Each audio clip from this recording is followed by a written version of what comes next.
फडणवीस साहेब त्यांच्या पद्धतीने काम करत आहेत. पोस्कोच्या बाबतीमध्येही त्यांनी चांगले निर्णय घेतलेले आहेत. अंमली पदार्थाच्या बाबतीमध्ये सुद्धा त्यांनी बऱ्याचशा कारवाया केलेल्या आहेत. अधिकाऱ्यांची मानसिकता आपण बघतोय, जोपर्यंत लगाम घेऊन त्यांच्या मागे कोणी लागत नाही तोपर्यंत अधिकारी लोकही त्या ठिकाणी काम करत नाही. सरकार येतात, सरकार जातात, परंतु महिलांवरचे अत्याचार हा विषय त्या ठिकाणी संवेदनशील आहे. सरकार कुठले असू द्यात, त्या घटना काही थांबत नाहीयेत.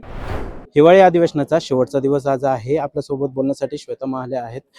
ताई, गेल्या अधिवेशनामध्ये, पावसाळी अधिवेशनामध्ये तुम्ही एक महत्त्वाचं लक्षवेधी मांडली होती की तंबाखूजन्य जे पदार्थ आहेत त्याच्यावरती बंदी घातली पाहिजे. पण यावेळेस मुख्यमंत्र्यांनी देखील आदेश दिले की मोकोका लावणार. मात्र खाली ज्या पद्धतीने प्रशासकीय स्तरावरती कुठल्याही प्रकारची कारवाई होताना दिसत नाही. केवळ अधिवेशन टू अधिवेशन आश्वासनं दिले जातात. कसं पाहता या गोष्टीकडे? नक्कीच कारवाई होत आहे. कारवाई होत नाही अशातला भाग नाही आहे. परंतु हेही म्हणणं खरं आहे की एवढी पोलीस यंत्रणा असताना गुटखा असेल किंवा मग अंमलीजन्य जे पदार्थ आहेत त्यांची विक्री कशी काय होते, यांचे कारखाने कुठे आहेत, त्यांच्यावरती छापे मारले पाहिजेत. थोडी संवेदनशीलतेने जर का हा विषय हाताळला तर नक्कीच याच्यामध्ये मोठी कारवाई त्या ठिकाणी होऊ शकेल.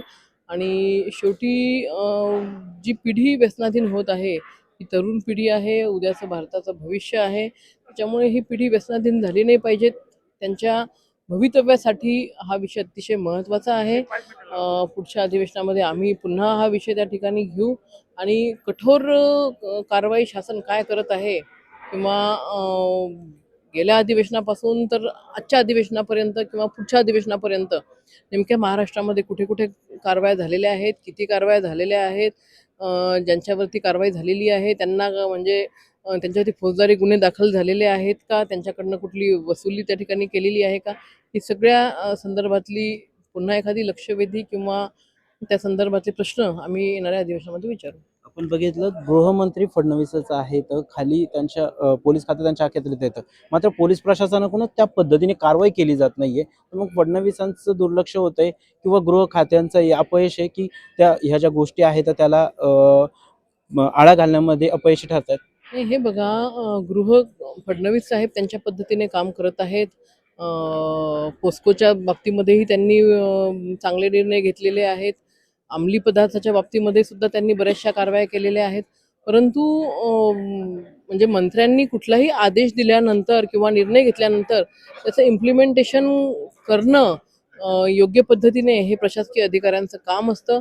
अधिकाऱ्यांची मानसिकता आपण बघतोय, जोपर्यंत लगाम घेऊन त्यांच्या मागे कोणी लागत नाही तोपर्यंत अधिकारी लोकही त्या ठिकाणी काम करत नाही.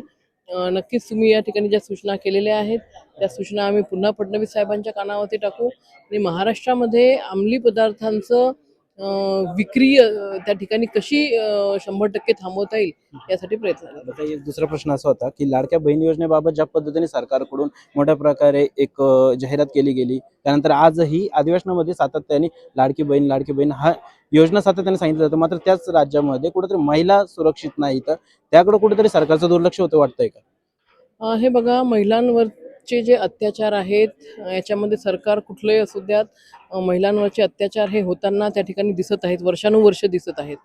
कुठेतरी महिलांवरचे हे अत्याचार कमी करण्यासाठी मला असं वाटतं समाजामध्ये जनजागृती करणं गरजेचं आहे. जेवढी जबाबदारी सरकारची आहे तेवढी जबाबदारी समाजामध्ये आपली सुद्धा आहे की आपल्या माता भगिनी ज्या पद्धतीने आपण म्हणतोय की बाबा माझ्या आईकडे किंवा बहिणीकडे कोणी वाकड्या नजरेने पाहिलं नाही पाहिजे, ही मानसिकता फक्त आपल्या स्वतःच्या घरातल्या महिलांबद्दल न ठेवता समाजात वावरत असताना प्रत्येक महिलेबद्दल आपण जर का अशा पद्धतीची मानसिकता ठेवली तर नक्कीच अशा पद्धतीच्या घटना या समाजामध्ये घडणार नाहीत.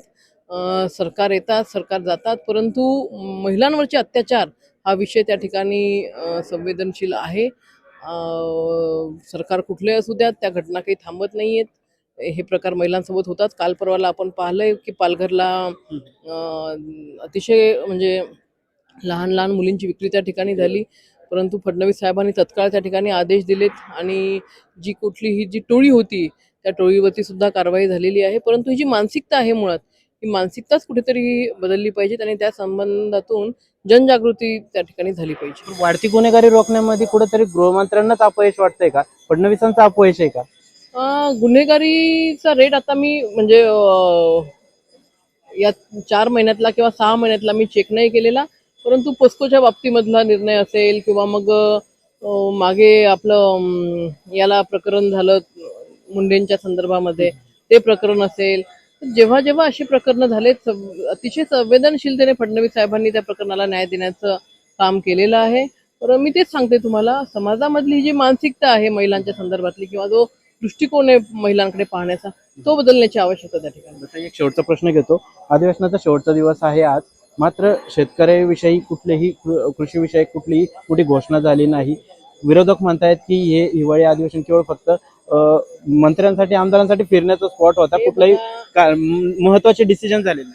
हे बघा, जेव्हा महाराष्ट्रामध्ये अतिवृष्टी झाली आत्ता, म्हणजे हा गेला जो मॉन्सूनचा सीझन झालाय, या सीझनमध्ये महाराष्ट्राच्या शेतकऱ्यांचं प्रचंड नुकसान झालं.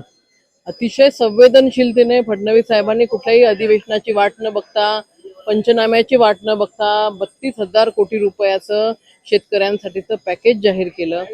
विशेष म्हणजे हे पॅकेज जेव्हा जाहीर केलं त्यावेळेला दिवाळी 8 दिवसावरती आलेली होती.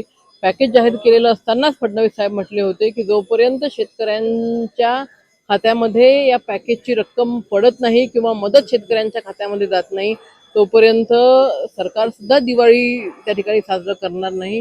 आणि मला खरंच सांगायला अभिमान वाटतोय, जो शब्द फडणवीस साहेबांनी पॅकेज जाहीर करताना दिला तो शब्द त्यांनी प्रत्यक्षात उतरवून दाखवला. दिवाळीच्या दिवशी त्या ठिकाणी शेतकऱ्यांच्या खात्यामध्ये मदत पडायला सुरुवात झाली. माझ्या बुलढाणा जिल्ह्याचं जर म्हटलं तर जवळपास 597 कोटी रुपये आम्हाला त्या ठिकाणी या अतिवृष्टीच्या मदतीचे मिळालेले आहेत. त्याच्यापैकी 33,000 शेतकरी बांधव असे आहेत की त्यांच्या तांत्रिक अडचणी असल्यामुळे ती मदत त्यांच्या खात्यामध्ये पोहोचू नाही शकलेली. 33,000 हा आकडा एकट्या बुलढाणा जिल्ह्याचा आहे. संपूर्ण महाराष्ट्राचं जर का आपण पाहिलं तर ही संख्या लाखोच्या घरात त्या ठिकाणी जाईल. तांत्रिक अडचणी आहेत, काही ठिकाणी म्हणजे आधार लिंक केलेलं नाहीये, काही ठिकाणी जे समंती पत्र लागतं ते त्या ठिकाणी दिलेलं नाहीये. ह्या अशा ज्या तांत्रिक बाबी आहेत, या तांत्रिक बाबीमुळे काही शेतकरी राहिलेले आहेत. परंतु ते जे पॅकेज जाहीर केलेलं आहे त्याचा निधी हा कलेक्टर ऑफिसमध्ये आलेला आहे. आता थोडंसं शेतकऱ्यांनी किंवा मग महसूल विभागाने त्या ठिकाणी काय काय अडचणी आहेत त्या बँकांना त्या अडचणी सांगितल्या पाहिजेत. बँकांनी त्या ठिकाणी कॅम्प लावले पाहिजेत. बरेचसे आपण बघतो वृद्ध ज्या महिला आहेत, शेतकरी आहेत, त्यांचे थंब येत नाही, त्यामुळे आधार लिंकिंग त्यांचं होत नाही. तर याच्या तांत्रिक बाबींच्या संदर्भामध्ये कॅम्प लावून लवकरात लवकर हे जे राहिलेले शेतकरी बांधव आहेत त्यांची तांत्रिक समस्या सोडून त्यांना सुद्धा दिलासा देण्याचं काम हे शासनाने केलं पाहिजे. एक विषय असा आहे की तुम्ही म्हटलात की आकडेवारी जाहीर झाली आहे, मात्र प्रत्यक्षरित्या शेतकऱ्यांच्या खात्यावर पैसे आलेले नाही असं विरोधक म्हणतात. केवळ आकडेवारी जाहीर झालेली आहे. विरोधक कोणचे आहेत हे की ज्यांनी शेतकऱ्याच्या बांधावरती गेले, शब्द दिला, परंतु मदत मात्र काहीच दिली नाही.